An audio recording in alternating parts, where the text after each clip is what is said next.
지금 내가 국어 비문학 문제를 풀고 있는 건지 아니면 뭐 지구과학 탐구 영역 문제를 풀고 있는 건지. 그래서 이 원일점이랑 근일점이라는 개념이 이제 잠깐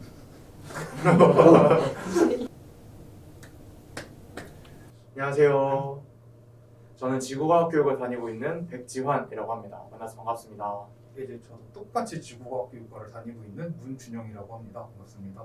저는 국어교육과 다니고 있는 박지용이라고 합니다. 반갑습니다. 저희가 이제 지난번에는 생물 지문을 같이 봤었는데 오늘은 이제 지구과학 교육과 분들이랑 지구과학 지문을 같이 보게 될 것 같아요. 그래서 공전궤도와 슈퍼문 15학년도 수능 지문이었는데 이걸 한번 같이 읽어보도록 하겠습니다. 일단 이 지문을 지구과학 교육과 입장에서 분석을 해드리기 앞서서 제가 비문학 지문을 어떻게 접근하는지 이걸 먼저 말씀을 드리고 싶어요. 저는 이 슈퍼문 지문을 비롯해서 과학 지문들을 읽을 때 일단 쭉 읽어보자 이런 마인드보다는 중간에 잠깐 멈춰서라도 중요한 지문에 나오는 과학적인 원리, 메커니즘 이런 것들을 이해하고 넘어가자라는 마인드로 읽는 편이거든요. 그래야 뒷 내용을 읽을 때나 이후에 나오는 문제들을 풀 때 빠르게 읽을 수 있고 정확하게 풀 수 있고 그런 부분들에 훨씬 도움이 되더라고요. 사실 이 지문이 굉장히 유명하잖아요. 저는 이제 이게 15년도에 나온 문제인데도 아직도 슈퍼문 하면은 이게 가장 먼저 떠오르더라고요. 혹시 지구과학 교과 과정에서도 슈퍼문을 배우나요? 슈퍼문은 교과 과정에 있는 내용은 아닙니다. 저도 그래서 사실 슈퍼문이라는 현상을 뉴스에서 들어만 보고 실제로 알지를 못했어요. 그런 상태에서 지문 첫 문장에 나오는 슈퍼문이라는 단어를 보고 그냥 이름 자체가 슈퍼문이니까 달이 더 크게 보이는 건가? 이 정도 생각만 들었던 것 같아요. 그리고 이제 뒷 문장에서 그런 슈퍼문 현상이 생기는 이유를 공전 궤도와 관련해서 설명을 해주는 걸 보고 아 이제는 케플러 법칙 관련된 얘기가 나오면서 지문이 이어지겠구나 이런 생각이 들었습니다. 이 문단을 보면 이제 타원, 초점 이런 얘기가 나오는데 사실 타원이랑 초점은 그렇게 어려운 과학 용어는 아니잖아요. 저희가 일상적으로 익숙한 용어이기도 하고 근데 이 타원이랑 초점이라는 이 익숙한 용어를 이제 장축, 이심률 이런 개념과 연결짓는 게 지문을 이해하는 데 굉장히 중요했다고 생각을 해요. 특히 이제 뒤에 나올 공전궤도와도 연결되어서 생각을 할 수 있어야 했기 때문에 이 첫 문장 타원은 두 개의 초점이 있고 두 초점으로부터의 거리를 합한 값이 일정한 점들의 집합이다. 이 문장을 제대로 이해하고 넘어가는 게 굉장히 핵심적이었다는 생각이 들었습니다. 네, 지용님이 말씀해주신 대로 이 문단에서는 타원, 장축, 이심률 이런 개념들이 나오는데 방금 말한 개념들 중에서 타원이나 장축 이런 것들은 사실 지구과학에서만 나오는 건 아니고 수학 기하 파트 중에서도 2차 곡선 단원에 나오는 내용이거든요. 그 중에서 사실 이심률만 지구과학에서만 나오는 내용이기 때문에 이 단어에서는 읽으면서 조금 생각하는 시간이 필요했을 것 같아요. 그래도 기하를 공부해본 학생들이라면 이 문단은 쓱 읽고 넘어가지 않았을까 이런 생각이 들면서 지문을 읽었던 것 같습니다. 그래서 정리를 해보자면 이 문단은 딱히 지구과학을 공부한 학생들만 쉽게 읽었을 내용은 아니고 이과 학생들, 기하를 공부해본 학생들이라면 대부분 쉽게 읽고 넘어가지 않았을까라는 생각이 드는 내용이었습니다. 3문단을 보면 이제 제가 봤을 때는 공전궤도를 직접 그릴 수 있느냐가 굉장히 문제를 푸는데 또는 이게 지문을 이해하는 데 핵심적이었다고 생각을 해요. 이제 공전궤도를 그리면 지문에서 나온 근지점 그리고 원지점의 개념을 조금 더 눈에 보이게 와닿게 이해할 수 있잖아요. 그래서 제가 아까 말씀드렸던 것처럼 타원의 개념을 제대로 이해하는 게 중요하다고 말씀을 드렸던 것 같아요. 네, 저도 가장 중요하다고 생각하는 문장은 바로 이제 지구에서 보름달은 이렇게 시작해가지고 이 태양, 지구, 달로 놓여진다 이 문장을 이해하는 것 자체를 가장 핵심적인 문장이라고 생각했어요. 이제 자료화면이 뜨면 이제 보시다시피 이제 태양이 이렇게 있고 그리고 이제 태양을 지구가 돌고 있고 그리고 이제 그 지구를 이제 달이 또 도는데 태양이랑 지구랑 달이 일직선에 있고 달이 근지점에 있는 상태의 슈퍼문이 관측된다. 이러한 상황을 그림으로라든 아니면은 그냥 글로라도 이해를 하건 이 문장을 이해한다는 게 3문단을 파괴하는 가장 핵심적인 요소라고 제가 생각이 들어요. 근데 저는 읽으면서 이제 아래 보면 겉보기 지름과 각지름이라는 말이 나오잖아요. 이 부분을 보면서 살짝 의문이 든 게 아니 왜 공전궤도랑 이런 얘기를 하다가 갑자기 각지름 얘기를 하지? 이런 생각이 들더라고요. 혹시 이 부분에 대해서 어떻게 생각하시나요? 사실은 지금까지 읽어봤을 때 각지름이라는 개념이 필요한가는 아니지만 이후에 나올 개념을 생각해서 미리 여기서 언지를 준 걸 수도 있어요. 이 각지름이라는 개념이 이제 우리가 서 있고 우리 이제 주변에 하늘을 하나의 큰 구라고 봤을 때 그 구에서 이제 어떤 천체가 차지하는 비율을 나타낸 거거든요. 예를 들어서 내가 이제 달이랑 가장 맞보고 있으면 이렇게 달을 포함한 360도짜리 원을 그릴 수 있는데 그 중에서 달의 지름이 이제 차지하는 비율을 가지고 이제 얘를 각지름에 하는 거죠. 그러니까 각지름은 이제 우리가 봤을 때 이 천체가 얼마 정도 커 보이느냐 정도라고 생각할 수 있어요. 이제 이 개념 자체도 굉장히 지구과학에서 생소해가지고 좀 이게 뭐지 싶을 수는 있지만 그래도 이 개념 자체를 그냥 읽어두고 이런 개념이 있구나라는 걸 이해를 해두는 게 이후에 서로 막 이제 크기가 다른 천체를 비교할 때 있어서 굉장히 용이할 거라고 생각이 들어요. 이제 다음 문단을 볼 때 저는 이와 같은, 마찬가지로 이런 표현들이 나오잖아요. 이걸 보고 굉장히 반가웠던 것 같아요. 왜냐면은 이제 이와 같은이나 마찬가지로 같은 말은 이제 앞의 내용과 뒤의 내용이 비슷하다는 말이잖아요. 그래서 제가 앞의 내용을 조금 이해를 못했던 게 있으면 뒤의 내용을 통해서 앞의 내용을 보충해서 이해할 수 있고, 혹은 뒤의 내용을 잘 모르겠으면 앞의 내용을 다시 보면서 확인할 수 있어서 이런 표현에 조금 주목을 했던 것 같고, 문단이 전체적인 구조가 앞문단과 굉장히 비슷했던 것 같아요. 그래서 이제 근지점과 근일점, 이제 원일점과 원시점 이런 걸 서로 연결해가면서 읽는 게 중요하지 않았나 생각을 합니다. 말씀드린 것 같이 이 문장의 가장 핵심은 이제 그걸 구분하는 거예요. 이제 근일점, 원일점, 근지점, 원시점이 각각 어느 곳에서 쓰는 용어이냐. 그래서 근일점이랑 원일점 같은 경우에는 이제 지구가 태양 주위를 돌 때고 근지점이랑 원시점이 이제 달이 지구 주위 돌 때라는 걸 파악을 하면 이제 좀 더 개념 정리나 혼동하지 않는 데 좀 도움이 될 거예요. 그리고 여기 밑에 이제 개기일식이랑 금환일식에 대한 얘기가 좀 나와가지고 이 친구들이 아까 제가 말한 각지름을 이해하면 좀 더 잘 들여다볼 수 있는 개념들인데, 예를 들어서 만약에 내가 달이 태양보다 더 각지름이 커가지고 내 눈에 더 크게 보이면 달이 이제 태양을 완전히 가릴 수 있으니까 개기일식이 되고, 만약에 태양이 좀 더 커 보이면은 달이 아무리 이렇게 가까이 간다 한들 태양을 못 가리기 때문에 이제 고리 모양인 금환일식이 형성된다. 이 정도까지 이해하면 가장 베스트긴 한데 사실 여기서 이미 다 친절하게 설명을 해주고 있어서 그냥 읽어보기만 해도 충분히 이해가 될 것 같습니다.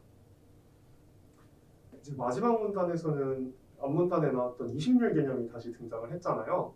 그래서 저는 지구공전궤도의 20률 수치가 나온 걸 보고 앞에 나왔던 달의 공전궤도 20률을 내가 다시 한번 돌아가서 확인을 해야겠다 이런 생각을 했고요. 전반적으로 이제 20률이 어떻게 변하면 이제 근일점과 원일점이 어떻게 바뀌는지 굉장히 상세하게 설명을 해주고 있어서 이 조건들을 헷갈리지 않고 파악하는 게 마지막 문단의 핵심이었다고 생각을 합니다. 네, 맞아요. 여기 20률이라는 개념 자체도 이제 20률이 커지면 근일점과 원일점의 거리가 어떻게 되냐는 사실은 그림으로도 그릴 수는 있지만 굳이 그림을 안 그리고서라도 그냥 비례 관계로 20률이 커지면 얘가 커지고 얘가 작아진다라고 대입을 해서도 풀 수 있지만, 약간 이제 추가적인 여기 그림을 뜨시는 걸 이제 보면은 이제 20률이 커지고 작아지는 거는 이제 이렇게 타원이 있고 그리고 좀 더 찌그러진 타원이 있어가지고 이제 초점 간의 거리가 변화하면서 이제 20률이 커지면 더 찌그러지니까 초점에서 근일점까지의 거리는 더 짧아지고 초점에서 원일점까지의 거리는 더 길어진다. 이거를 파악하면 가장 베스트긴 한데 이 정도까지는 요구하지 않으니까 그냥 여기 지문에 나와 있는 대로만 풀어도 좀 베스트라고 생각합니다. 이제 26번 문제가 사실 이 지문을 굉장히 악명 높게 만든 이유 중 하나잖아요. 제 기억에 26번의 정답률이 그때 한 45% 정도 나왔던 것 같은데, 이제 이 문제에 나오는 보기에는 또 어떤 과학 지식들이 들어가 있는지 설명해 주실 수 있나요? 일단 보기에 나오는 과학적 지식들을 제가 설명을 해드리고 분석을 하기에 앞서서, 저희가 앞서서 분석한 이런 지문을 수험생 입장에서 힘들게 다 읽었는데 보기에 이런 게 나온다. 진짜 이거는 시험장에서 풀기가 정말 어려웠을 유형의 문제라고 생각을 하고요. 그래도 저는 분석을 하는 입장이니까 분석을 해보자면, 보기 문장 중에서 지구와 태양 사이의 거리가 붙어 7월에 가장 작다. 여기까지가 이 보기에서 가장 핵심적인 문장이라고 생각을 해요. 그리고 이 문장을 제대로 이해를 하려면 지금 위에 보이시는 이 그림을 떠올릴 수가 있어야 되는데, 사실 저희가 쉽게 생각할 수 있는 게 여름은 더우니까 태양하고 가까이 있을 것 같고 겨울은 추우니까 태양하고 멀리 있을 것 같은 그런 착각을 쉽게 할 수 있거든요. 그런데 이 그림은 그 정반대예요. 그래서 그런 착각을 깨고 이 그림을 떠올릴 수 있느냐, 문제가 정말 쉽지 않다는 거죠. 그래서 제가 이 문제를 풀면서도 지금 내가 국어 비문학 문제를 풀고 있는 건지 아니면 뭐 지구과학 뭐 탐구 영역 문제를 풀고 있는 건지 약간 헷갈릴 정도로 난이도가 어렵더라고요. 그래서 나름 지구과학 교육을 전공하고 있는 학생으로서 문제를 풀다가 이 정도의 의문이 들었다는 건 사실 문제 자체의 고개를 좀 갸우뚱하게 만드는 부분이 있지 않나 라는 생각이 들었습니다. 이렇게 문제까지 다 봤는데 이제 저는 국어교육과 입장에서 이런 질문을 하나 드리고 싶더라고요. 이제 이 지문에 나온 내용들이 지구과학 실제로 고등학교 교과 과정에 어느 정도 나오는지. 이 개념들 자체에서 이제 아까도 말씀을 드렸지만 생각보다 현재 지구가 원에 직결되는 것들도 많은데 좀 그렇지 않은 것들도 있어가지고 일단은 이 지문의 주제 자체가 슈퍼문이잖아요.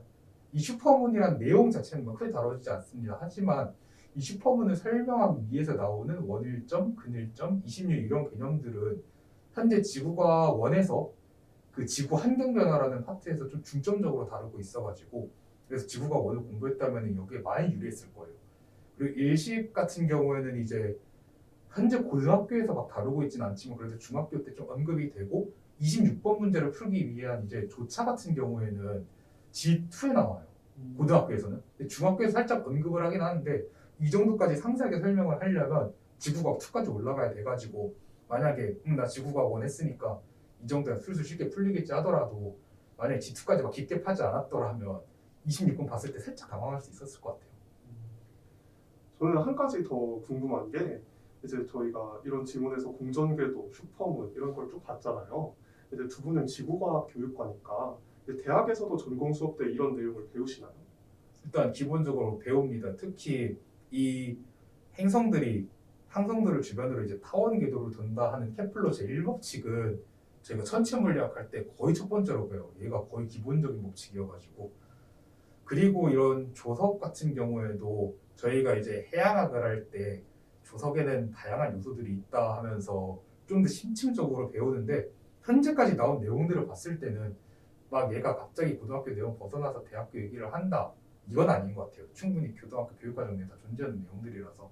저희가 이제 지문을 다 읽어봤는데 이제 저희가 영상 초반에 던졌던 질문이 있잖아요. 네. 그거에 대해서 한번 대답을 해보면 좋을 것 같아요. 이제 사전 지식이 있는 이과생이 과연 비문학 독해를 하는데 유리한가? 이 문제에 대해서 어떻게 생각을 하시나요? 사실 이과생이 더 유리한가라기보다는 어떤 지문이든 지문과 관련된 사전 지식이 있는 학생이라면 유리한 거는 어쩔 수 없다고 생각을 해요. 그런데 어떤 지문이 나올지는 수험생이 결정할 문제가 아니니까 그 문제는 이제 시험을 출제하는 출제자분들께서 잘 조절을 해야 되지 않을까 생각이 듭니다. 그 이 지문 자체에서 다룬 내용들이 과거 교육과정과는 합치되지 않을 수 있죠. 현재 교육과정이랑 비교를 해보면 현재 지구과학 1을 공부하고 있다면은 이 내용이 굉장히 좀 중요하게 공부하고 있는 부분이라서 진짜 쓸쓸히 익혔을 거야. 아마 이걸 공부했다면 기출을 공부할 때 다 아는 내용이고 이러면서. 그런데 여기 있는 내용들이 워낙에 또 정보량이 많다 보니까 내가 기존에 알고 있는 정보라도 그걸 좀 더 정리를 하고 또 이제 지문에서 그걸 어떻게 쓰냐 이걸 보는 과정에서는 약간 이과생이든 뭐 이과생이 아니든 둘 다 좀 시간이 좀 걸렸을 것 같아요. 그래서 둘 다 좀 이제 기본 문제의 호흡은 좀 길었겠지만 그래도 좀 이과생이 유리하다고 좀 생각은 들어요. 저도 사전 지식이 있는 게 유리한 거는 어떻게 보면 당연한 거라고 생각을 해요. 저희가 실제로 일상적으로 책을 읽을 때도 배경 지식 같은 게 다 개입을 하잖아요. 그래서 이과생이 과학 지문에서 유리한 거는 당연한 부분이다 이렇게 생각을 하고 다만 이제 비문학은 아무래도 수능 국어 시험에 나오는 거다 보니까 최대한 다른 교과목의 영향을 조금 줄이고 이제 독해 실력을 판단하려고 하는 경향이 있는 것 같아요. 그러다 보니까 이제 지문이 점점 더 복잡해지고 그리고 내용도 일부러 약간 꼬아놓고 이런 부분이 있는데 저희가 학교에서 작문을 가르칠 때는 글을 통일성 있고 일관성 있게 읽기 쉽게 써라 이렇게 가르치잖아요. 근데 아이러니하게 이제 비문학 독해 지문은 조금씩 그런 방향에서 멀어지고 있지 않나 하는 생각이 들었습니다.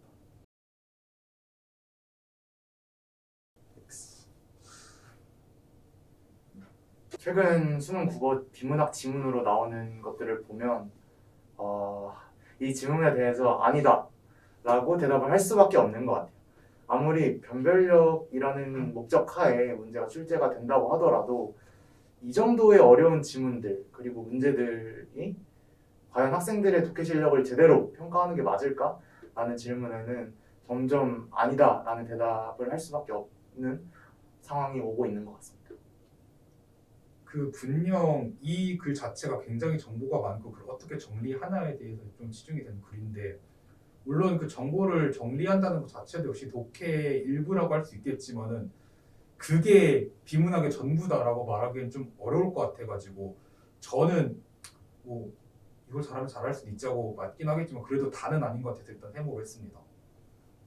저도 이제 저번에 생명과학 지문을 읽고 이번에 지구과학 지문까지 읽으면서 느낀 건 결국에는 독해 실력을 무엇이라고 정의하는지가 굉장히 중요하다는 생각이 들었어요. 수능은 이제 결국에 대학에 가서 어느 정도 공부할 수 있는 능력이 있는가 그걸 판단하기 위한 건데 지금 비문학을 보면은 정해진 시간 안에 복잡한 지문에서 정보를 이렇게 뽑아내는 능력 그걸 이제 독해 실력이라고 판단을 하고 있잖아요. 그래서 그게 과연 우리가 생각하는 필요한 독해 실력이 맞는가 그리고 그게 만약에 맞다고 사회적으로 합의가 된다면 그 다음에는 이제 수능이 그런 능력을 제대로 평가하고 있는가 이 두 가지 문제에 대해서 꼭 국어교육 관련된 사람만이 아니라도 전반적으로 논의가 필요하다는 생각을 했습니다. 자, 그러면 오늘 영상 유익하게 보셨나요? 유익하게 보셨다면 좋아요, 구독, 알림 설정까지 해주시고 또 저희 사범대에는 서울대 사범대에는 굉장히 많은 과들이 존재하기 때문에 저희가 궁금한 주제가 있다면 댓글로 남겨주시기 바랍니다. 안녕. 안녕. 태양이 여기 뭐 초점이 있고 그리고 이 주변을 타원형으로 지구가 도는데 뭐 약간 이렇게 하면 흑마술사처럼 이렇게 태양이 여기 뭐 초점이 있고 그리고 이 주변을 타원형으로 지구가 도는데